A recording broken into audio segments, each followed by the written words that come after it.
Natural hair colour కోసం చూస్తున్నారా? అయితే Anoos henna and black expert వాడండి.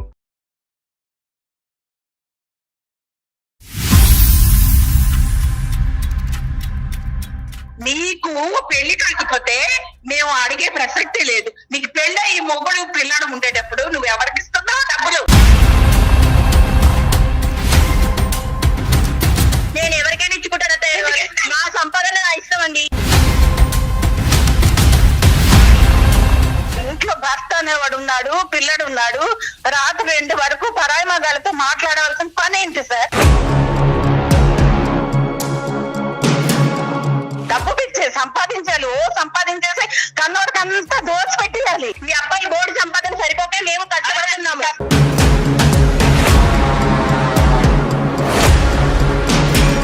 లెగడం లేట్ అవుతుంది. నైట్ అంతా వర్కౌట్ చేసినప్పుడు ఉదయం లేవడం లేట్ గానే అవుతుందండి. నేను ఇలాగే ఉంటాను, నేను ఇలాగే లెగుస్తానండి. మహి ఒక మాట చెప్తాను వింటావా? మీరిద్దరిని విడదీసే అంత నీచుపుడు వాళ్ళని కాదు. మీరు వచ్చాకే గొడవలండి. మీరు రాకముందు బాగానే ఉన్నాము. సంపాదిస్తాము, పని వాళ్ళని పెట్టుకుంటాము, పని చేసుకుంటాము. మేము పని వాళ్ళని పెట్టుకుని పని చేయించుకుంటామండి. నేను 30 కోట్లు సంపాదిస్తున్నా, నా పిల్లల్ని వేరే వాళ్ళు చూసుకుంటారు, నా మొగుడిని వేరే వాళ్ళు చూసుకుంటారంటే ఎట్లాగమ్మా? ఏంటండి తలనొప్పి? నేను ఇందాకే నిద్ర లేచాను. ఈడేదో కళ్ళేక కాలు కలిపింది. మీరేంది నా బుర్ర తింటున్నారు?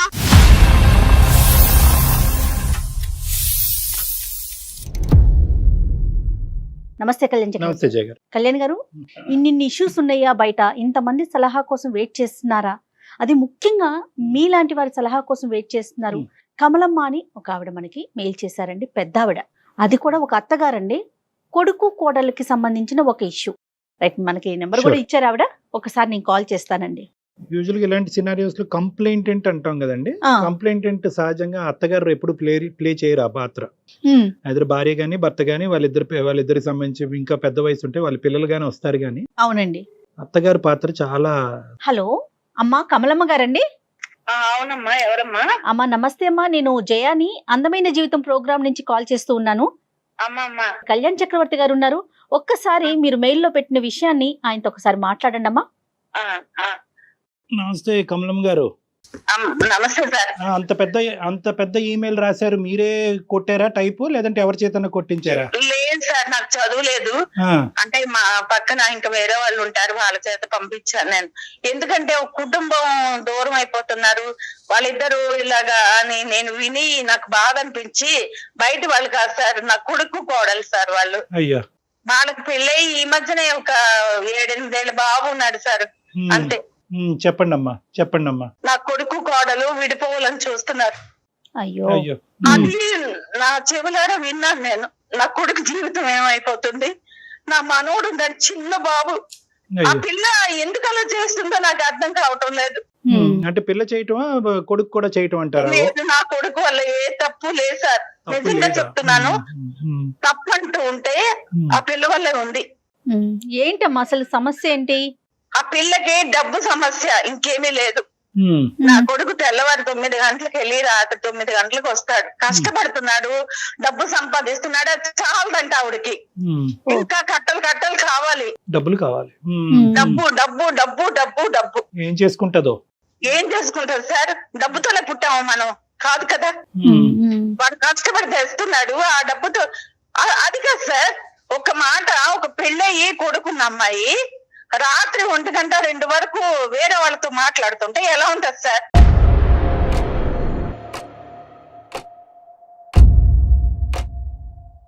తప్పంతా నా కోడలదేనమ్మా, తప్పంతా నా కోడలదే. ఒకటి కమలమ్మ గారు, with due respects me wife కి, మనం ఏంటంటే ఒక సైడ్ వచ్చేద్దాం. ఈ ప్రయాణంలో ముందే ఒక సైడ్ వస్తే కనుక ఏంటంటే ఏమో అనేటటువంటి ఆలోచన మాకు రావచ్చు. కాబట్టి అసలు సమస్య ఏంటి? డబ్బు సమస్య, లేదంటే ఫోన్ లేట్ గా మాట్లాడటం సమస్య ఏంటి అనేది వివరిస్తే కనుక దానికి అనుకూలంగా మన అమ్మాయితో మాట్లాడటానికి కానీ, లేదంటే మీకు ఏదైనా సలహా ఇవ్వటం కానీ చేద్దాము.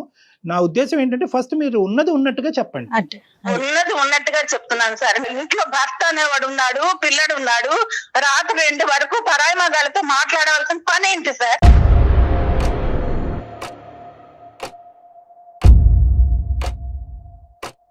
ఏం చేస్తుంటాడు అబ్బాయి? ఏం చేస్తాడు మీ బాబు? ఏం చేస్తాడు? అబ్బాయి ఒక ఆఫీసులో జాబ్ చేస్తున్నాడు. ఎంతవరకు ఉంటుందమ్మా ఇన్కమ్? ఇన్కమ్ అంటే ఒక 35,000 40,000 వస్తుంది. మీరు ఎంతమంది ఉంటారు? చాలదు అంటే ఎక్కడి నుంచి చేస్తాము, మనం సరిపెట్టుకోవాలమ్మా ఆడవాళ్ళు. కాదమ్మా, కుటుంబ సభ్యులు ఎంతమంది ఉంటారు? కుటుంబ సభ్యులు ఎవరు ఉంటారు? బాబు, మా అబ్బాయి, మా కోడలు. ఓకే. మీరు ఎక్కడ ఉంటారమ్మా? నేను పక్కనే ఉంటాను. ఆహా. నాకు ఇవన్నీ తెలిసి నేను వచ్చాను. కొద్ది రోజులు ఉంటే అసలు అమ్మ ఏం చేస్తుంది ఏంటి అర్థం అవుతుందని నేను వచ్చాను సార్. మీ వారమ్మా? మా వారు లేరు సార్, చనిపోయారు. మీరు ఇప్పుడు ఆర్థికంగా వాళ్ళ మీద డిపెండెంటా? వాళ్ళు మీ పోషణ గురించి మీ అబ్బాయి చూసుకోవాలా? అంటే ఏదో మా ఆయన సంపాదించింది కొంత ఉంది, అదేదో దాంతో నేను బతుకుతున్నాను. పిల్లల మీద ఆధారపడట్లేదు. ఆవిడకి అసలే డబ్బు పిచ్చి. ఇంకా నేను కూడా ఆధారపడితే ఆ పిల్లల జీవితం ఏమవుతుంది సార్? అది అంతవరకు అర్థమైందమ్మా. మీరు వాళ్ళ మీద ఆధారపడట్లేదు అన్నది అర్థమైంది. సో మీ వల్ల ఏమి వాళ్ళిద్దరి మధ్యన ఆర్థిక సమస్యలు అనేటటువంటిది రాలేదు. ఆ అమ్మాయి అయితే సంపాదించట్లేదు. ఆ అమ్మాయి ఏమైనా చదువుకుందమ్మా? చదువుకుంది సార్, చదువుకుంది. అంటుంది నాకు ఈ డబ్బు చాలదు, నేను ఏదో అంటే వేరే బిజినెస్ చేసి నా సంపాదించి నా కొడుకు నా హస్బెండ్ నేను ఉండాలి. ఒక అమ్మాయిని పిలుస్తాను, ఒక్కసారి మాట్లాడండి సార్. ఒక సెకండ్ కమలం గారు, ఒక నిమిషం. ఇప్పుడు అమ్మాయిని పిలవటం అనేది చాలా సులువైనది. మాకేంటంటే కొద్దిగా హిస్టరీ అనేది క్లారిటీ రాకుండా అమ్మాయితో మాట్లాడితే కనుక ఇంకా అపార్థాలు వస్తాయి. నేను అనేది ఏంటంటే డబ్బు సమస్య అనేటటువంటిది 8 సంవత్సరాలు బట్టి ఉందా, ఇప్పుడేనా? అంటే ఈ మధ్య కాలంలో పాయింట్ నెంబర్ 1.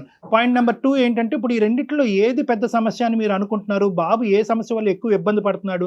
ఈ లేటుగా ఫోన్లు మాట్లాడటమా, లేదంటే ఆ అమ్మాయికి ఆర్థికంగా అమ్మాయికి అంత స్వేచ్ఛ లేకపోవటం, ఇంకా డబ్బులు ఎక్కువ కావాలి అని అనుకోవటం? ఈ రెండిట్లో ఏది పెద్ద సమస్య? ఇప్పుడు భర్త అనేవాడు కష్టపడి వస్తాడు సార్, అర్థమైంది. వాడికి మంచి చెడ్డ చూడాలి కదా, ఇంకా ఎలా ఉంది. కరెక్ట్. అది లేకుండా నువ్వేమో ఫోన్ చేసుకొని వాళ్ళే చేసుకొని వీళ్ళే చేసుకొని ఆ బెడ్రూమ్ నుంచి కదలకుండా అక్కడే ఉండి వస్తే ఎలాగ ఉంటుంది సార్? అర్ధరాత్రి 2 వరకు మాట్లాడుతుందంటే అమెరికా మాట్లాడుతుందా, ఇండియా అయినా? మరి ఎక్కడ మాట్లాడితే వస్తుందో నాకైతే తెలియదు సార్. అమ్మాయి అయితే మాట్లాడుతుందో, నేను అడిగితే నేను బిజినెస్ చేస్తున్నాను, వాళ్ళతో మాట్లాడాలి, రాత్రి ఉండదు పగలు ఉండదు అని అంటుంది సార్. నాకు అమెరికా మాట్లాడుతుందా, అండమాన్ మాట్లాడుతుందా చేస్తా ఉందమ్మా? ఏదో ఆ బిజినెస్ నాకు తెలియవమ్మా, నేను చదువుకోలేదు, నాకైతే తెలియదు. ఇంకా నేను వేరేదేమో అని కంగారు పడ్డాను. బిజినెస్ అయితే కనుక కొంతవరకు ఆలోచించవచ్చు. ఆ అమ్మాయి కాళ్ళ మీద అమ్మాయి నిలబెట్టడానికి ట్రై చేస్తుంది. వేరేవేమీ లేదు సార్. వేరే మనం కళ్ళతో చూడని మనం చెప్పలేం కదా. సర్లేండి, లేదంటే లేదనే అనుకోవాలి. మన కళ్ళతో చూడకపోతే ఒకటి, చూస్తే ఒకటి, అలా వద్దులే అమ్మా. ఆ యాంగిల్లో వెళ్తే కనుక ఇది ఇంకా జటిలం అవుతుంది సమస్య. అది వద్దు.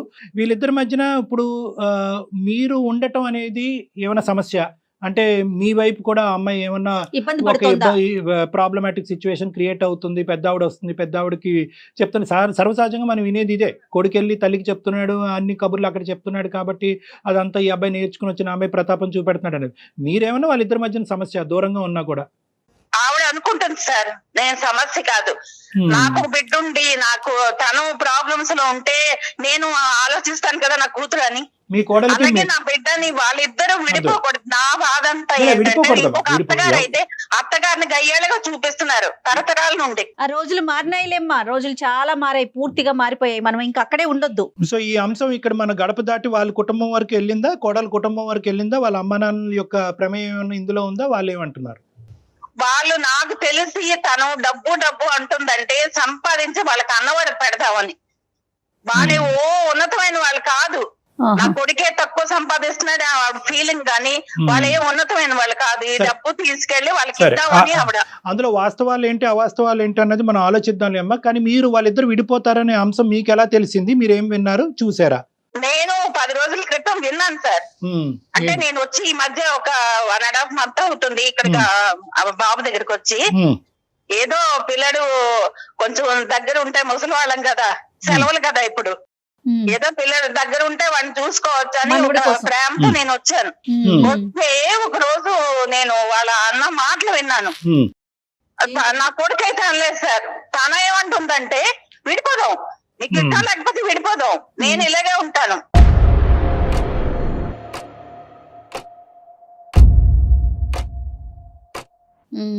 మనం సంపాదించాలి, మేడలు మిద్దెలు కట్టాలి, కార్లు కొనాలి, ఆ బయట నా ఫ్రెండ్స్ దగ్గర ఉన్నతంగా ఉండాలని ఆవిడ కోరుకుంటుంది. నా బాధ అంతా ఏంటంటే నా కొడుకు చాలా అమాయకుడు సార్. కమలం గారు మీ కోడల గురించి 2 మంచి మాటలు చెప్పండి అమ్మా. నేను మంచిదే అని చెప్తున్నాను సార్. మంచిదే కానీ మంచిదే. చెడ్డది. కానీ తనకి డబ్బు పిచ్చి సంపాదించాలి. సంపాదించేసి కన్నోడికంతా దోచి పెట్టేయాలి. అది మనం ఎలా చెప్తామమ్మా? అప్పుడే మీరు ఒక ఫైనల్ కి రాకండి. మంచిదే అన్నారు కానీ మంచితనంలో ఏంటన్నా చెప్పలేదు, మళ్ళీ డబ్బుకి వచ్చేసారు మీరు. అదే, కాదు, అదే. 2 మంచి మాటలు చెప్పండి, 2 మంచి మాటలు. మంచిదంటే నేను ఆలోచించే విధానంలో ఆవిడ తప్పు చేయలేదు. రైట్, ఒక ఆ తప్పు అయితే చేయలేదు. ఇంకా Right. చేయలేదు. బిడ్డను చూసుకోవటం, బాధ్యతాయుతంగా ఒక గృహిణిగా ఉండటం, ఇలాంటి అంశాలు అయితే కనుక బానే ఉన్నాయిగా. కొన్ని మంచి మాట్లాడుకుందాం. అంటే ఇప్పుడు ఈ సంపాదనలో పడి పిల్లోడిని పట్టించుకోలేదు. తర్వాత నా కొడుకు ఏం తింటున్నాడో మళ్ళీ చెడు. వాడే టేబుల్ దగ్గరికి వెళ్తున్నాడు, అన్నం మంచి పెట్టుకుంటున్నాడు, తింటున్నాడు. అమ్మ మీరు వచ్చి 1.5 నెలలు అవుతుందా ఇక్కడికి? అవును సార్, అవునమ్మా, అవును మేడం. ఆ అమ్మాయికి ఏదో ఫోన్ ఇస్తానన్నారు, ఒక్కసారి ఆ అమ్మాయికి చిన్న హింట్ ఇచ్చి దయచేసి మేము ఇలా మాట్లాడుతున్నట్టుగా చెప్పి ఇవ్వండి. ఆ అమ్మాయికి ఇచ్చే ముందు ఇంకేమన్నా అంశాలు ఉన్నాయా కీలకమైనవి? కీలకమైన మరి అమ్మాయితో మాట్లాడితే మీకు తెలుస్తుంది Right, సార్. okay. అది అలాగే చేస్తాను. నేను ముసలిదాన్ని, నేనేం చెప్తాను అయ్యో చెప్పండి. ఇవ్వండి అమ్మా, ఇవ్వండి. మహి ఇలా రా అమ్మా, రా. అయ్యో నేను అరవట్లేదు. అయ్యో లైన్ లో ఉన్నారు, రా ఇలాగా. ఇదిగో డాక్టర్ గారు మాట్లాడతారు, మాట్లాడు. నీకు ఆ నోరు పడేసుకోవడమే. అయ్యో గట్టిగా మాట్లాడే తల్లి, డాక్టర్ గారు లైన్ లో అయ్యో సరే తర్వాత ఉండు గాని నేను ఆ మాటకు విలువ ఇచ్చి ఒక్కసారి డాక్టర్ గారితో మాట్లాడా. ఇలా ఇవ్వండి. హలో మై నమస్తే అమ్మా, నేను డాక్టర్ కళ్యాణ్ చక్రవర్తి, సుమన్ టీవీ అందమైన జీవితం నుంచి. చెప్పండి ఏంటండి? ఈవిడ పద్దాక ఎవరికొరికి ఫోన్ చేయిస్తుంటారు, ఇలా అరిపిస్తుంటారు, మాట్లాడిస్తుంటారు, నా గురించి ఏదో చెప్పేస్తూ ఉంటారు. మీరేంటో చెప్పండి. మేము ఎందుకు క్లాస్ ఫోన్ చేస్తారు ఈవిడ? మీరు చేశారా? అమ్మా, ఈవిడ అమ్మా, చేశారా? మహి మేము మీ క్లాస్ పీకటానికి అయితే ఫోన్ చేయలేదమ్మా. ఆవిడ మాకు ఈమెయిల్ ఒకటి పంపించారు. ఆ ఈమెయిల్లో ఏంటంటే కొద్దిగా కుదురుపడి మాట్లాడుతున్నాను వినండి అమ్మా. ఆవిడ మీకు చెప్పపెట్టకుండా ఇలా ఈమెయిల్ పంపించి మా చేత ఫోన్ చేయించుకుని మీకు డైరెక్ట్గా షాక్ ఇవ్వటం అనేది తప్పే కాదనట్లేదు. కానీ పెద్ద ఆవిడకి తోచింది ఆవిడ చేసింది, మిమ్మల్ని ఇద్దరిని కలపాలనేటటువంటి ప్రయత్నంలో. ఏం కలుపుతుందండి? కలిపే ఆవిడైతే ఇలా నన్ను ఎందుకు బయట పెడుతుంటది? పద్దాక ఏం కలుపుతుంది? కలిపే ఆవిడైతే ఈవిడ వచ్చాక ఇలా అయిపోయిందండి. ఈవిడ కొడుకు ఏదో చెప్పడం, కొడుకు ఏదో అరవడం, ఈవిడ చేయడం వల్లే పరిస్థితి మీద ఒక్కసారి వచ్చాడా చేంజ్ చేసుకున్నాడు. ఎందుకంటే చేసుకోవాల్సిన అవసరం లేదండి. ఇప్పుడు విడాకుల వరకు వచ్చింది కదా. కమలం గారు మీరు ఒక 2 నిమిషాలు ఆగాలి. కమలం గారు మీరు ఒక 2 నిమిషాలు ఆగాలి. ఎందుకంటే మీ బాధ మీరు చెప్పారు, ఎక్కడ సమస్య వస్తుందో చెప్తున్నారు, ఒక మంచి ఉద్దేశంతో మాకు ఫోన్ చేశారు. ఒక్క నిమిషం లేలే, మీరు ఇప్పుడు పంచాయతీ పెట్టుకునే దాని గురించి కాదమ్మా. ఇలా అయితే ఒక 20 గంటలు మనం మాట్లాడుకున్నాం. మీ కోడల గురించి ఒక 2 మాటలు చెప్పారు, వాళ్ళిద్దరూ మీరు వినకూడదు విన్నారు కాబట్టి బాధపడ్డారు. వాళ్ళిద్దరిని కలిపేటటువంటి ప్రయత్నం చేయాలంటే కొద్దిగా మీరు పేషెంట్ గా ఉండాలి. మీ వయసుకు మేము అందరం గౌరవం ఇస్తున్నాం. ఆ అమ్మాయి ఏదో వేదంతో తను చెప్తుంది, కొంత కోపంగా మాట్లాడినా కూడా తన బాధ తను చెప్పుకోనివ్వండి, ఒక అవకాశం. చెప్పమ్మా అమ్మ మహేశ్వరి, చెప్పమ్మా. మీ అత్తగారిని మిమ్మల్ని కలపాలనే ప్రయత్నంతోనే మాకు పంపించారమ్మా. దాని వెనకాతలు ఏదో దురుద్దేశం లేదు, మా చేత నీకు క్లాస్ పీకించాలనే ఆలోచన కూడా ఆవిడకి లేదు. ఒకప్పుడు ఆవిడకి ఆలోచన ఉన్నా కూడా ఈ వేదిక ఒక ముఖ్య ఉద్దేశం అయితే మాత్రం అది కాదు. ఇక్కడ వరకు తన వల్లే వచ్చామండి, తను చేయడం వల్లే వచ్చామండి. అసలు ఇలాంటి డెసిషన్ తీసుకోవడానికి కారణం తనేనండి. ఏంటమ్మా రీజన్ ఏంటి? లెగరు అంటానండి. లెగరు అంటే నైట్ అంతా స్టాక్ మార్కెట్ బిజినెస్ చేస్తూ నైట్ అంతా ఫోన్ కాల్స్ మాట్లాడుతూ బిజీగా ఉంటూ ఫ్రెండ్స్ తో మాట్లాడొద్దు అంటారండి. ఫ్రెండ్స్ తో మాట్లాడొద్దు అంటే నైట్ టైమ్ లో నేను మెలకుగా ఉంటానని ఫోన్స్ చేస్తారండి. ఫోన్లు మాట్లాడడంలో తప్పేముంది?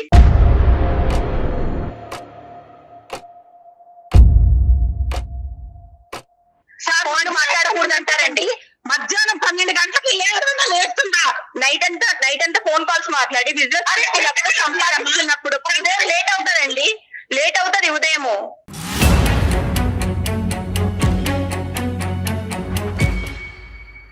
లెగడం లేట్ అవుతుంది. నైట్ అంతా వర్కౌట్ చేసినప్పుడు ఉదయం లేవడం లేట్ గానే అవుతుందండి. నేను ఇలాగే ఉంటాను, నేను ఇలాగే లెగుస్తానండి. నా పద్ధతి ఇలాగే ఉంటది. అలాగే నీ ఇష్టం చేసుకో.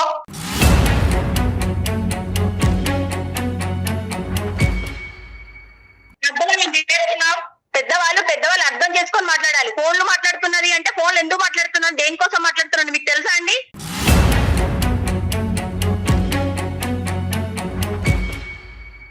అది కనుక్కోవటం గురించే నీకు ఫోన్ ఇమ్మన్నాము, నీ వర్జన్ ఏంటో చెప్పమన్నాము. అదే అండి డాక్టర్ గారు, చెప్పండి. నేను నైట్ అంతా బిజినెస్ గురించి కాల్స్ మాట్లాడతాను, ఫ్రెండ్స్ కాల్స్ చేస్తారు, మాట్లాడతాను, అది మాట్లాడద్దు అంటారు, తప్పంటారు, Business, తను పూర్వకాలం friends. మనుషులుగా మాట్లాడతారు. ఇప్పుడు అలా ఎలా అవుతుందండి? సంపాదిస్తాము, పని వాళ్ళని పెట్టుకుంటాము, పని చేసుకుంటాము, మేము పని వాళ్ళని పెట్టుకొని పని చేయించుకుంటామండి. పని వాళ్ళు చేసే పని వాళ్ళు చేస్తారు, మా కమలమ్మ పని గారు, మేము చేస్తామండి. మీరు చెయ్యను, నేను చేయకపోతే మీరు చేస్తున్నారా? చెయ్యనండి, నేను ఇలాగే ఉంటాను. డాక్టర్ గారు వాడు చెయ్యనండి. మన అమ్మ అంటే నాకు కడుపు సరిపోతుంది. అవునండి, సంపాదించాలి కదా. బిజినెస్ అన్నప్పుడు సంపాదించుకోకపోతే ఎలా ఉంటామండి? సంపాదించుకోవాలి కదా. సరిపోదు కాబట్టి మేము కూడా కష్టపడుతున్నాము. మీ అబ్బాయి బోర్డు సంపాదన సరిపోకే మేము కష్టపడుతున్నాము.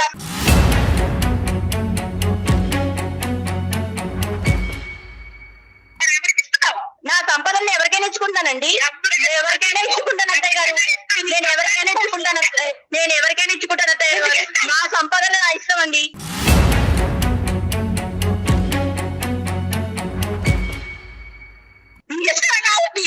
నా సంపాదన నేను సంపాదిస్తున్నాను, నేను నా బాబు ఖర్చు పెట్టుకుంటాను, మా ఆయన ఖర్చు పెట్టుకుంటాను, కుదిరితే మీకు పెడతాను. నేను ఇలాగే ఉంటాను.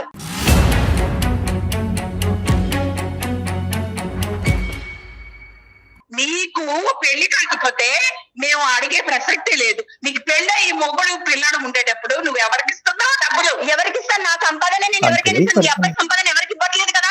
మహి ఒక మాట చెప్తాను వింటావా? మీరిద్దరిని విడదీసే అంత నీచపు వాళ్ళని కాదు.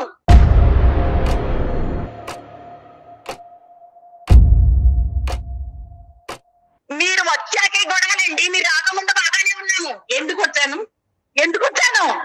వచ్చారా 4 రోజులు ఉన్నారా, వెళ్ళిపోయారా అంటే ఇలా తగ్గులు పెట్టడానికి వచ్చినట్టుగా ఉన్నారు మీరు. అమ్మ నేను మీకు నమస్కరించి చెప్పేది ఏంటంటే, ఈరోజు ఆ అమ్మాయి తన భావాన్ని పూర్తిగా వ్యక్తపరచకుండా మేము ఎటువంటి కంక్లూజన్కి సొల్యూషన్కి రాలేము. ఆడది సంపాదించుకుంటూ తన కాళ్ళ మీద నిలబడటం అనేటటువంటి దాన్ని మనం ఎవరు ఖండించట్లేదు, దాన్ని తప్పుగా చూసేటటువంటి ఉద్దేశం ఎవరికీ లేదు.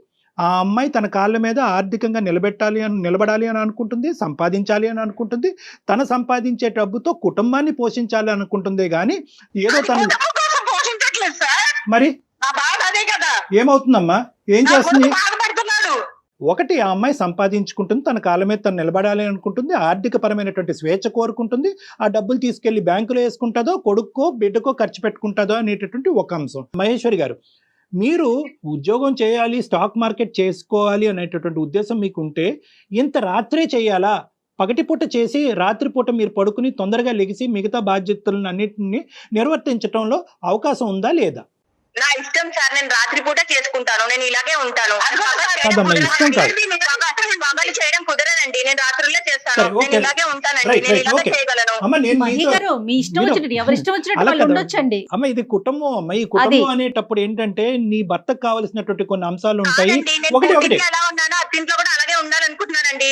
నా నేచర్ ని నేను అమ్మ, మార్చుకోదలుచుకోలేదు, నేచర్ నేను ఇలాగే కాదమ్మా. ఉంటాను. నీ నేచర్ ని మార్చుకోమని నేను చెప్పట్లేదు. జీవితంలో ఒక కుటుంబం అనేటటువంటిది ఉన్న తర్వాత దాంట్లో అడ్జస్టబిలిటీ అండ్ ఫ్లెక్సిబిలిటీ అనే రెండు చాలా ప్రధానమైనటువంటి అంశాలు ఉంటాయి. నీ భర్త నీకు అడ్జస్ట్ అవ్వాలి, నువ్వు నీ భర్తకి అడ్జస్ట్ అవ్వాలి. నేను ఎవరికి భయపడనండి, నేను ఎవరి మాట వినను. అమ్మ, నేను నేను ఇలాగే భయపడమని నేను ఉంటానండి. ఎక్కడ చెప్పానమ్మా? నేను ఇంటికి లెక్కుస్తాను.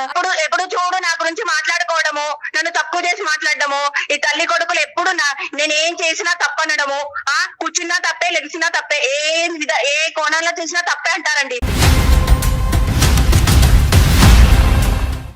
ఒకప్పుడు ఏదైనా అవకాశం ఉండి అందరూ పనిచేసేటటువంటి విధంగా పగలే పనిచేసేటటువంటి అవకాశం ఉన్నా కూడా ఇదే సంపాదన మీరు చేయరా? అంటే నాకు తెలియక అడుగుతున్నారు. మీరు ఏ వ్యాపారం చేస్తున్నారో, ఎవరితో మీరు అంత రాత్రప్పుడు మాట్లాడుతున్నారో అనే సబ్జెక్ట్ నాకు అనవసరం. ఒకప్పుడు అటువంటి అవకాశం ఉంటే కనుక మీరు చేయరా? లేదండి, నేను ఈ టైంలోనే నాకు కుదురుతుందండి, ఈ టైంలోనే నాకు వర్కౌట్ అవుతుంది, ఈ టైంలోనే ఎక్కువ సంపాదన వస్తుందండి, డేలో చేసేంత రాదండి.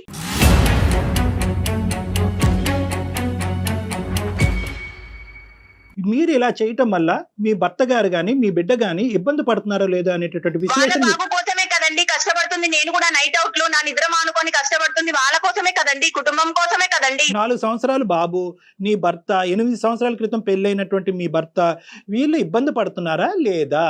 చెప్పు అడుగుతున్నారు కదా, మీరు చెప్పారు కదా, పెట్టి తగ్గు పెట్టి కూర్చున్నారు కదా, ఏం అదే. చెప్పను, ఎవరికి ఎంతమందికి సమాధానం చెప్పాలో నేను.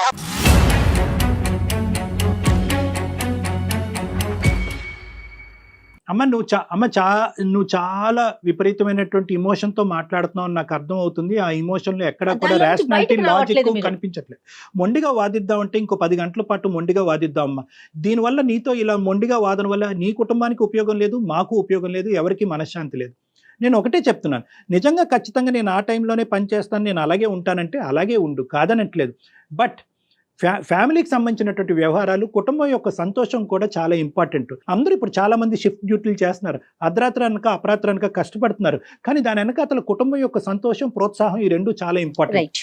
ఈ కుటుంబం యొక్క సంతోషం, ప్రోత్సాహం నెగ్లెక్ట్ అవుతే కనుక నువ్వు ఎన్ని కోట్లు సంపాదించినా కూడా అది బూడిదపాలేనమ్మా. ఆవిడ వచ్చాక కదండి విడాకుల వరకు వచ్చింది ఇప్పుడు పరిస్థితి. అమ్మా, ఆవిడ ఆవిడ వచ్చాక వల్లే కదండి ఏ విధంగా ఆవిడ బాబుకి వచ్చాక భర్తకి దూరం ఏంటంటే అవుతున్నారు. కాదమ్మా, కాదు మహేశ్వరి, ఆవిడ వచ్చి అంటే నెల రోజులు అవుతోంది మీ దగ్గరకు వచ్చి. ఈ నెల రోజుల్లోనే మీ ఇద్దరి మధ్య ఉన్న సఖ్యత పోయింది, 8 ఏళ్ల వివాహ బంధం పోయింది, మీ మధ్యనున్న కొడుకు పోయాడు, విడాకుల దాకా వెళ్ళిపోయారా? అనేది ఏంటంటే వీళ్ళు ఈ పరిస్థితిలో ఉన్నారు, ఇది రిస్క్ లో ఉంది ఈ మ్యారేజ్ అని చెప్పి ఆవిడ కాబట్టి వచ్చి వచ్చాను అంటున్నారు. డివోర్స్ విడిపోయే పరిస్థితికి వచ్చింది అని చెప్పి మీరు ఫిక్స్ అవుతే కనుక నేను ఏం చేయలేను. కానీ ఇక్కడ విడిపోవటానికి ఎటువంటి కారణాలు లేవు. ఇది only about adjustment. Divorce separation వరకు అక్కర్లేదు, ఇది ఓన్లీ అడ్జస్ట్మెంట్. వీళ్ళతో నేను పడలేనండి, నేను వీళ్ళతో ఉండలేనండి.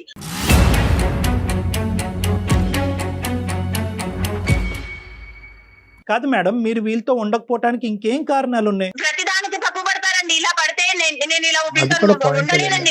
వేరే ఇష్యూస్ కూడా ఉన్నాయి మేడం ఇక్కడ. రివీల్ చేయలేకపోతున్నారు. కార్నర్ చేసి. చూస్తానండి. సో ఓన్లీ ఇప్పుడు నువ్వు ఇలా లేట్ నైట్ ఉద్యోగం చేసుకోవటం, ఈ సంపాదన మీద పట్టడం అనే ఒక్క అంశం కాకుండా వీళ్ళిద్దరూ కూడా నిన్ను కార్నర్ చేసి రకరకాల నిందలు వేసి నిన్ను అవునండి, ఇబ్బంది పడతారు. రకరకాలుగా నిందిస్తుంటారు, రకరకాలుగా వేధిస్తుంటారు వీళ్ళు. ఫోన్ లైన్ లో చెప్పలేని అంశాలు ఏమైనా ఉన్నాయా వాళ్ళకి సంబంధించి ఇప్పుడు మనకి ప్రోగ్రామ్ లో? ప్రతిదీ తప్పుగా అర్థం చేసుకుంటారండి. ఎవరితో ఫోన్ మాట్లాడినా ఎవరితోనో మాట్లాడింది, ఇలా చేస్తుంది అని అంటుంటారండి. అది నాకు కూడా చెప్పారు కాబట్టి ఇలా ఉన్నామండి. ఈ రోజు మనము ఈ ఫోన్ కాల్ లో ఇలా బయటకు వచ్చాము. పెద్ద ఆవిడ వచ్చి ఇక్కడ ఉండవలసినటువంటి దానికి ఉన్న ప్రధానమైనటువంటి కారణం మీరిద్దరు సంతోషంగా ఉండాలి అనేది. దాన్ని మీరు వక్రీకరించి ఇంకో విధంగా చూపెడితే కనుక నేను ఏం చేయలేను. ఆవిడని వెళ్ళిపోమంటే కనుక ఈ ఫోన్ కాల్ పెట్టేసిన తర్వాత ఆవిడకు ఒక ఇల్లు అనేది ఉంది, అక్కడికి వెళ్ళిపోతుంది. సంపాదన ఉండాలి, డబ్బు ఉంటేనే సంతోషం, సుఖం, కరెక్ట్, ఇవన్నీ నిజాలే. But not at the cost of loss of happiness of everybody. నేను నెలకు 3 లక్షలు సంపాదిస్తున్నానండి. పగలు చేస్తున్నా ఈయన 30,000 ఎక్కడ, నేను నెలకి నైట్ అవుట్ చేస్తున్నా నాకు 3 లక్షలు ఎక్కడ? వెలకట్టలేనటువంటి సంతోషాన్ని పోగొట్టుకుంటున్నారు మీరు సంపాదించే 3 లక్షల గురించి వెలకట్టలేనటువంటి సంతోషాన్ని, జీవితాన్ని పోగొట్టుకుని ఆఖరికి ఈ కుటుంబం విడిపోయే పరిస్థితి వరకు వచ్చింది. మేము 3 లక్షలు సంపాదిస్తున్నా కాబట్టి మనం ఇలా ఉన్నాము.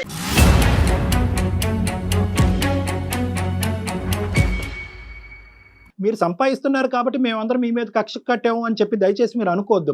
అదే సంపాదన కొద్ది కాంప్రమైజ్ అవుతే కనుక 2 వస్తాయి కదా, సంతోషం వస్తుంది, డబ్బు వస్తుంది, సుఖం వస్తుంది. దయచేసి ఒక్కసారి ఆ ఇమోషన్ తీసి పక్కన పెట్టేసి అందరూ నన్ను తొక్కేస్తున్నారు, నా మీద ఎక్కేస్తున్నారు అనేటటువంటి ఆలోచన తీసి పక్కన పెట్టి మీ కుటుంబం గురించి ఆలోచించి ఒక సలహా ఇచ్చేటటువంటి 4 ఉన్నారు అనేటటువంటి ఓపెన్ మైండ్ సెట్ తో ఒక ఉండండి. తల్లిగా ఆలోచించండి. నేను ఆలోచించాను.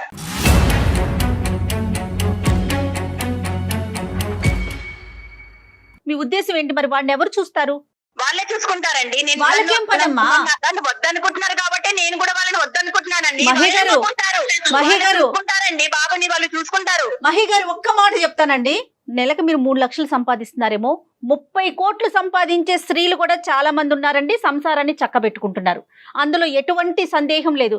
నేను 30 కోట్లు సంపాదిస్తున్నా, నా పిల్లల్ని వేరే వాళ్ళు చూసుకుంటారు, నా మొగుడిని వేరే వాళ్ళు చూసుకుంటారంటే ఎట్లాగమ్మా? ఆ సంపాదించిన డబ్బులు ఎవరి కోసం నువ్వు సంపాదించేది? ఒక్కటే మాట, నీకు ఫోన్ చేసిన దగ్గర నుంచి నువ్వు ఒకటే మాట చెప్తున్నావు, నేను ఇట్లానే ఉంటా. ఇట్లానే ఉంటే ఎవరికి నష్టం?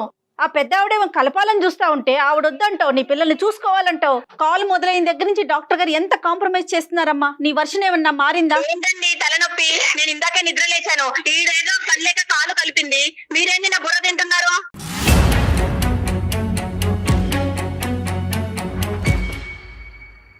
నేను వెళ్ళిపోతున్నాను. అమ్మా ఒక్క నిమిషం. హలో మహేశ్వరి గారు. ఇంకా తన వర్షన్ తనదే డాక్టర్ గారు, తన ఎవరి మాట వినదు నాకు అర్థమైనంత వరకు. అమ్మా విన్నారు కదా? వెళ్ళిపోయిందమ్మా, అమ్మాయి వెళ్ళిపోయిందా? నేను చెప్పలేకపోయినా ఇప్పుడు మీరు చెవులారా విన్నారు కదా? వెళ్ళిపోయిందా అమ్మా కమలమ్మ గారు? వెళ్ళిపోయింది, రూమ్ లోకి వెళ్ళిపోయి సరే నా మాట వినండి కమలమ్మ గారు, ఒక్క నిమిషం. బాధపడకండి కమలమ్మ అమ్మా. గారు ఒక్క నిమిషం. అయ్యో, ఏమవదు, ఏమి జీవితం ఏమి అవ్వదు, నాకు ఆ కాన్ఫిడెన్స్ ఉంది. నేను చెప్పేది ఒక్కసారి జాగ్రత్తగా వినండి, మీరు బాధపడకండి. ఈరోజు మీరు ఇక్కడ ఏదో చేద్దామని చెప్పి మీరే నిందలకు గురవుతున్నారు. మీ అమ్మాయి, మీ కోడలికి మీ మీద ఉండేటటువంటి గౌరవం 0%. అంతే. సో కాబట్టి అప్పుడు ఏమవుతుందంటే మీరు రామా అన్నా కూడా అక్కడ బూతులాగే వినిపిస్తుంది. అలాగే ఉంది. సో ఇక్కడ కావాల్సింది ఏంటంటే, ముఖ్యంగా నేను ఒకటి చెప్తాను ఈ సమస్యకి సలహా. ఇక్కడ ఏంటంటే మీరు తప్పుకోవాలమ్మా, ఇక్కడ పిక్చర్ లోంచి మీరు తప్పుకోవాలి. ఎందుకంటే ఇక్కడ మొత్తం ఒకటి వినండి, ఒక్క నిమిషం కమల గారు, మీరు చేసేటటువంటి ప్రయత్నం, మీరు నచ్చజెప్పడానికి ట్రై చేశారు, వచ్చి నెల 15 రోజులు ఇక్కడ ఉన్నారు, మాకు ఈమెయిల్ పంపించారు, అయినా కానీ ఆ అమ్మాయి పట్టినటువంటి కుందేలుకి 3 కాళ్ళు అన్నట్టుగా అదే పాట, నేనింతే అని చెప్పి ఆ అమ్మాయి సినిమా ఆ అమ్మాయి రాసుకుంటుంది. ఇక్కడ మీరు విత్డ్రా అవ్వండి, మీ వల్ల అవ్వనప్పుడు మీరు విత్డ్రా అవ్వండి. అవకాశం ఉంటే కనుక ఆ పెద్దలతో మాట్లాడండి, ఎవరైతే ఆ అమ్మాయి పేరెంట్స్ తో ఒకసారి మీరు మాట్లాడి పరిస్థితి ఎలా ఉంది, ఇక్కడ నేను కూడా కలపడానికి ప్రయత్నం చేస్తే కనుక నేను కూడా అవమాన పాలు అవుతున్నాను కాబట్టి మేము అందరూ కూర్చుని ఒక్కసారి ఈ పిల్లల్ని కలిపేటటువంటి ప్రయత్నం చేద్దాం. ఎందుకంటే కనుక డాక్టర్ గారితో కూడా మాట్లాడిన తర్వాత ఇది అసలు విడాకుల వరకు పోవలసినటువంటి అంశమే కాదు అని చెప్పి తుంచేశారు అనేటటువంటి ఒక మాట చెప్పి దయచేసి పెద్దవాళ్ళని ఇన్వాల్వ్ చేయండి. నెంబర్ 1. వినండి ఆప్షన్స్. మీకు బీపీ ఉందని చెప్పారు, దయచేసి మీ ఆరోగ్యం పాడు చేసుకోకండి. ఈ రోజు మీ ఆరోగ్యం కాపాడుకోవాల్సినటువంటి బాధ్యత మీ మీద ఉంది. ఇది కలపాలి అనేటటువంటి ప్రయత్నం ఎంతో, మీ ఆరోగ్యం కూడా చూసుకోవాల్సినటువంటి బాధ్యత కూడా మీద. నెంబర్ 2 ఏంటంటే, ఇలాంటి అంశాల్లో యూజువల్ గా మీలాంటి పెద్దవాళ్ళు ఒక మంచి ఉద్దేశంతో మా లాంటి వాళ్ళ దగ్గర తీసుకొచ్చినప్పుడు ఇదే ప్రాబ్లం ఏమవుతుందంటే, ఆటోమేటిక్ గా వీళ్ళు ఏమనుకుంటారు, అదిగో ఆవిడ ఆల్రెడీ మొత్తం అంతా కథ అంతా చెప్పేసింది, డాక్టర్ చేసి తీసుకుని ఇరుగు పొరుగుకి ఎలాగా చెప్పింది, మా అమ్మ నాన్న చేతి కూడా క్లాస్ పీకించింది, ఇప్పుడు డాక్టర్ చేతి కూడా క్లాస్ పీకించాలనే ప్రయత్నం చేసి మీ మంచి ఉద్దేశాన్ని వాళ్ళు పనిష్మెంట్ కింద భావిస్తూ ఉంటారు. ఇలాంటప్పుడు ఏం చేయాలంటే, భార్యాభర్తలుగా వాళ్ళిద్దరే అనుకుని కూడబలుక్కుని కౌన్సిలింగ్కి వస్తే చాలా బాగుంటుందమ్మా. మన ఇద్దరం తేల్చుకోలేకపోతున్నాం, మీ అబ్బాయిని అనమనండి, మన ఇద్దరం తేల్చుకోలేకపోతున్నాం, మన ఇద్దరం మీ అమ్మ నాన్న దగ్గర పోతే వాళ్ళ తరపున వాళ్ళు మాట్లాడుతున్నారు, మా అమ్మ నాన్న దగ్గర పోతే వచ్చి, కాబట్టి మన ఇద్దరం వెళ్ళి ఒక కౌన్సిలింగ్ తీసుకుని ఒక న్యూట్రల్ పర్సన్ ఏం చెప్తాడో చూద్దాం. నా దగ్గరికి అని నేను అనట్లేదు, ఎవరన్నా ఒక థెరపిస్ట్ ఒక న్యూట్రల్ పర్సన్ దగ్గరికి వెళ్ళి, ఒక ఫ్యామిలీ కౌన్సిలర్ దగ్గరికి వెళ్ళి, ఏమండి మా పరిస్థితి ఇలా ఉంది, నేను ఎలా మారాలి, ఈ అమ్మాయి ఎలా మారాలి అనేటటువంటి విధంగా ఈ సజెషన్ మీ అబ్బాయి దగ్గర నుంచి మీ కోడల పిల్లకి ఇచ్చేటటువంటి ప్రయత్నం చేయండి. అది మీరు పాత్ర వహించాలి. ఇప్పుడు మీ అబ్బాయిని ప్రోత్సహించి కౌన్సిలింగ్ కి పంపించండి. ఇప్పుడు ఏంటంటే, ఇప్పుడు ఈ ఫోన్ కాల్ పెట్టేసిన తర్వాత మీ కోడలు మీ మీద విరుచుకుపడేటటువంటి అవకాశం ఉంటుంది. మీరు సైలెంట్ గా ఉండడానికి ట్రై చేయండి. మీరు మీ పెట్టి బేడ తీసుకుని ఏవైతే ఉందో మీ అబ్బాయికి చెప్పి ఎటువంటి మనస్తాపానికి గురి అవ్వకుండా మీరు ఇక్కడి నుంచి వెళ్ళి మీరు ఎక్కడైతే ఉంటారో అక్కడ ఉండండి. తప్పకుండా ఆ ప్రయత్నం అయితే మేము చేస్తామమ్మా. నేను అనేది ఏంటంటే, మీరు చేసేటటువంటి ప్రయత్నం వల్ల మీరు ఇంకా కుటుంబానికి దూరం అయ్యి మీ మీద అనవసరమైనటువంటి నిందలు పడుతున్నాయి. కాబట్టి మీరు ఇక్కడి నుంచి వెళ్ళటం అంటే మర్యాద పూర్వకంగా ఒక పెద్ద మనసు చేసుకుని, మిమ్మల్ని అక్కడ నెట్టేయట్లేదు కానీ మర్యాద పూర్వకంగా ఒక పెద్ద మనసుతో వాళ్ళ భవిష్యత్తు దృష్ట్యా మీరు వెళ్ళమని నేను బయటకు వెళ్ళమని చెప్తున్నాను. మీ తర్వాత ఏంటంటే, మీ అబ్బాయి నంబర్ కూడా మాకు ఇవ్వండి. నేను ప్రత్యేకంగా మీ అబ్బాయికి ఫోన్ చేసి ఇక్కడ జరిగినటువంటి సంభాషణ గురించి చెప్తాను. ఎందుకంటే నువ్వు మా అమ్మని మెడపట్టుకుని బయటకు గెంటేసావా అనేటటువంటి అపార్థంతో మీ అబ్బాయి ఆ అమ్మాయి మీద విరుచుకుపడి వాళ్ళిద్దరి మధ్యన గొడవలు ఎక్కువ అవ్వచ్చు. కాబట్టి మీ అబ్బాయికి ఫోన్ చేసి నేను శాంతింపు చేస్తాను. ఒకసారి మీ అబ్బాయి నంబర్ కూడా మాకు ఇవ్వండి అమ్మా. రైట్ అమ్మా, థ్యాంక్ యూ సో మచ్. నమస్తే. నమస్తే. డాక్టర్ గారు, మనం మాట్లాడుతున్నంతసేపు అదే రెబల్ గా మాట్లాడుతుంది. అత్తగారితో ఎలా మాట్లాడుతుందో అన్నోన్ పర్సన్స్ మనం అలానే మాట్లాడుతుంది కదా, ఎందుకు తను అంత అబ్నార్మల్ గా బిహేవ్ చేస్తోంది? ఒకటమ్మా, ఆబ్వియస్లీ ఏంటంటే చూసే వాళ్ళకి మీకు అందరికి అర్థమయ్యేది ఏంటంటే కనుక, ద వే ఆవిడ ఈమెయిల్ పంపించడం, సడన్ గా ఫోన్ కాల్ వచ్చింది మాట్లాడు అని, అది కోపం ఆబ్వియస్లీ. ఎందుకంటే ఎంతమంది చేత మాట్లాడిపించిందో ఆ పెద్ద ఆవిడ ఈ విధంగా. సో అందులో ఆ 100 మందిలో మనం ఒక్కలం. సో అందరి చేత ఆ అమ్మాయి ఇలా మాట పడవలసినటువంటి అవసరం లేదు అనే ఫీలింగ్ తో అందరినీ ఎలా ట్రీట్ చేస్తుందో మనల్ని కూడా అలాగే ట్రీట్ చేయడం, అదేమి మనకు. రెండో అంశం ఏంటంటే, ఇక్కడ టీమింగ్ అప్ ఎఫెక్ట్ అమ్మ, చాలా కుటుంబాల్లో ఇదే. ఇప్పుడు ఎందుకంటే ఎంత కాదు అనుకున్నా పెద్ద ఆవిడ వీళ్ళిద్దరిని కలపాలి అనేటటువంటి ప్రయత్నం చేయాలని అనుకున్నా కూడా నింద ఎవరి మీద వేస్తుంది? అమ్మ నీ కోడల గురించి 2 మాటలు చెప్పు, 2 మంచి మాటలు చెప్పని ఒక మాట అన్నా చెప్పిందా? చెప్పలేదు. కొడుకు గురించి చాలా మాటలు చెప్పింది, కోడల గురించి నింద. సో ఆటోమేటిక్గా ఇక్కడ టీమింగ్ ఎఫెక్ట్ వస్తుంది. మీరు అందరూ ఒకటి, నేను ఒక్కదాన్ని ఒకటి. ఆఖరికి ఆ ఫ్రస్ట్రేషన్ లో అమ్మాయి ఏమైందంటే కనుక, ఏం ఉద్యోగం చేస్తుంది, ఎంత సంపాదిస్తుంది, ఏ టైం పడుకుంటుంది, బాధ్యతలను ఎంత విస్మరిస్తుంది అన్ని తీసి పక్కన పెట్టేసి నా దారి రహదారి నేను ఇంతే అనేటటువంటి విధంగా మాట్లాడుతుంది. ఇది రెండో అంశం. మూడో అంశం ఏంటంటే, ఇప్పటికీ కూడా ఈ 8 సంవత్సరాల ప్రయాణంలో ఆ అమ్మాయి చెప్పలేనటువంటిది, ఈ రోజు ఈ విశ్లేషణలో చెప్పకూడనటువంటి అంశాలు చాలా చెప్పలేదు మనకు అమ్మాయి. ఎస్ తను అసలు ఏం సో మాట్లాడట్లేదు. ఏంటంటే ఈ రోజు ఉద్యోగం చేసి ఈ విధంగా నిలబడటం అనేటటువంటిది ఓన్లీ 10% ఆఫ్ ద షో అని నాకు అనిపిస్తుంది. ఇక్కడ కొడుకు దగ్గర నుంచి కానీ అత్తగారి దగ్గర నుంచి కానీ, అంటే డ్యూ రెస్పెక్ట్స్ పెద్ద ఆవిడ మంచి ఉద్దేశంతో మనకి ఈమెయిల్ పెట్టినా కూడా Hmm. వాళ్ళు ఏ విధంగా 8 సంవత్సరాల పాటు ఈ అమ్మాయిని ట్రీట్ చూశారు, చేశారు. ఎటువంటి, ఎందుకంటే నిందలు అని చెప్పి చాలా మాట్లాడారు. అవును. సో బహుశా ఈ అన్ని ఫ్రస్ట్రేషన్ వల్ల ఆ అమ్మాయి అంత మొండిగా వాదిస్తుందని మనం అనుకోవాలి. రైట్ కళ్యాణి గారు, నమస్తే. నమస్తే.